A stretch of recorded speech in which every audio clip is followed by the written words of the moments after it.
అమ్మ అమ్మ అనైతే శారదాని మిథున పిలుస్తూ ఉంటుంది. మా నాన్నకి హార్ట్ స్ట్రోక్ వచ్చిందంట, అర్జెంటుగా నేను హాస్పిటల్కి వెళ్ళాలి అని చెప్పేసి శారదాకి చెప్పి మిథున అయితే చాలా కంగారుగా హాస్పిటల్కి వెళ్తూ ఉంటుంది. అలా చాలా కంగారుగా హాస్పిటల్కి వెళ్ళేసరికి వదిన వదిన అని చెప్పేసి నాన్నకి ఎలా ఉంది అని చెప్పేసి డోర్ తీయడానికి అయితే రెడీ అవుతూ ఉంటుంది మిథున. ఇక వాళ్ళ నాన్నకైతే లోపల ట్రీట్మెంట్ జరుగుతూ ఉంటుంది. అలా లోపలికి వెళ్ళడానికి ట్రై చేసిన మిథునని వాళ్ళ వదిన అయితే ఆగు అని అయితే గట్టిగా చెప్పేస్తూ ఉంటుంది. అలా ఆగు అని అనేసరికి మిథున ఒకసారిగా షాక్ అవుతూ ఉంటుంది.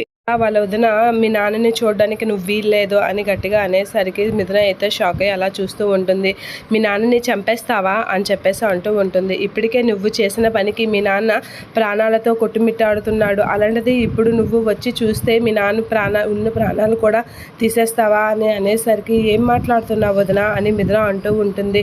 ఏం మాట్లాడుతున్నానా, నువ్వు చేసింది మాట్లాడుతున్నాను. నువ్వు మీ అమ్మ నాన్న వస్తే ఎంత ఘోరంగా అవమానించి పంపించారు, ఇంకా ఎందుకు వచ్చావు ఇక్కడికి? మీ నాన్నకి ఉన్న ప్రాణాలు కూడా తీసేయడానికి వచ్చావా? మీ నాన్న ప్రాణాలు తీసేసి నువ్వు ఏం చేయాలనుకుంటున్నావు, అందుకనే ఇక్కడికి వచ్చింది అని చెప్పేసి అంటూ ఉంటాడు. నీ కారణంగా మామయ్య హాస్పిటల్ పాలయ్యారు అని చెప్పేసి అయితే అంటూ ఉంటుంది మిథున వాళ్ళ వదిన. అలా అనేసరికి మిథున అయితే చాలా బాధపడుతూ ఉంటుంది. అది కాదు వదిన, నాన్నని ఒక్కసారి చూసి వెళ్ళిపోతాను అని చెప్పేసి అంటూ ఉంటుంది. ఒక్కసారి కాదు కదా, అసలు చూడడానికి వీల్లేదు అని చెప్పేసి మిథున వాళ్ళ వదిన అయితే తోసేస్తూ ఉంటుంది. అలా తోసేసి ఇక్కడి నుంచి వెళ్ళిపో అనేది అంటూ ఉంటుంది. మిథున అయితే చాలా బాధపడుతూ ఉంటుంది వాళ్ళ వదిన చేసిన పనికి.